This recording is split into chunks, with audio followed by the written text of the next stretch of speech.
कस्बे में एक विधवा अंधी औरत रहती थी। उसका एक बेटा था जिसके पालन पोषण की सारी जिम्मेदारी उसके कंधों पर थी।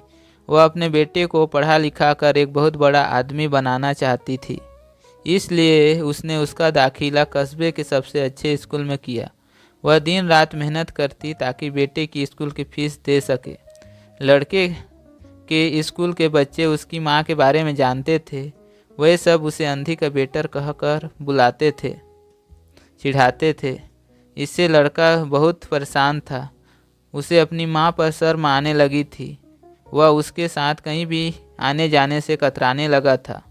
जब लड़का बड़ा हुआ तो उसकी शहर में अच्छी नौकरी लग गई। उसने अपनी माँ से वादा किया कि शहर में मकान लेकर वह उसे लेने आएगा, लेकिन वह शहर गया तो फिर लौट कर वापस नहीं आया। उसकी अंधी माँ उसका इंतज़ार करती रह गई। कई महीने बीत गए, लड़के की कोई खबर नहीं आई। कई महीने बीत गए।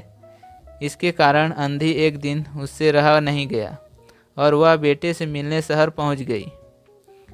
पूछते पूछते वह बेटा के ऑफिस पहुंची। वहां सिक्योरिटी गार्ड ने उसे रोक दिया। अंधी औरत ने गार्ड को अपने बेटे का नाम बताया और बोली कि उनसे जाकर कह दो कि गांव से कोई मिलने आया है। गार्ड ने जाकर उसके बेटे को बताया। बेटे ने ऑफिस की खिड़की से देखा तो उसे अपनी माँ गेट के बाहर खड़ी नजर आई। वह ऑफिस में सबके सामने अपनी माँ की वजह से शर्मिंदा नहीं होना चाहता था। उसने कहला दिया कि वह ऑफिस में नहीं है। अंधी औरत वहाँ से चली गई। शाम को वह लड़का ऑफिस से घर जाने के लिए निकला। रास्ते में एक जगह काफ़ी भीड़ जमा थी। वह अपनी गाड़ी से रोककर भीड़ के पास पहुँचा और तो बीच सड़क में अपनी माँ को मरा हुआ पाया। उसके हाथ में एक चिट्ठी थी जिसमें लिखा था, बेटा बड़े दिन हो गए थे, तेरी कोई खबर नहीं मिली। चिंता हो रही थी इसलिए तुझसे मिलने चली आई। तू तो अब बड़ा आदमी बन गया है। तुझसे मिलना मुझ शायद गरीब की किस्मत में नहीं है, लेकिन मैं बहुत खुश हूँ तेरे लिए।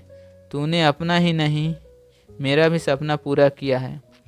मलाल है कि तेरी तरक्की देख नहीं सकती। काश बचपन में तेरी आंखों में सरिया न घुसा होता और मुझे अपनी आंखें न देनी पड़ी होती, तो तेरी तरक्की अपनी आंखों से देखकर सुकून से मरती। तेरी अंधी माँ। ये पढ़कर लड़का फूट फूट कर रोने लगा। जिस अंधी माँ पर उसे शर्म आती थी, उसने उसके लिए कितना बड़ा बलिदान किया था। वह आत्मग्लानि से भर उठा और जिंदगी भर खुद को माफ़ नहीं कर पाया। इस कहानी से हमें सीख मिलती है दोस्तों, माता पिता अपने बच्चों के लिए अपना सर्वस्व निछावर कर देते हैं। उनका हमेशा सम्मान करना चाहिए। अगर आपको कहानी अच्छी लगती है तो इस कहानी को लाइक करें तथा इसी तरह के और नए नए कहानी देखने सुनने के लिए हमारे YouTube चैनल को सब्सक्राइब करें। इस कहानी को पूरा देखने के लिए आपको तहे दिल से धन्यवाद।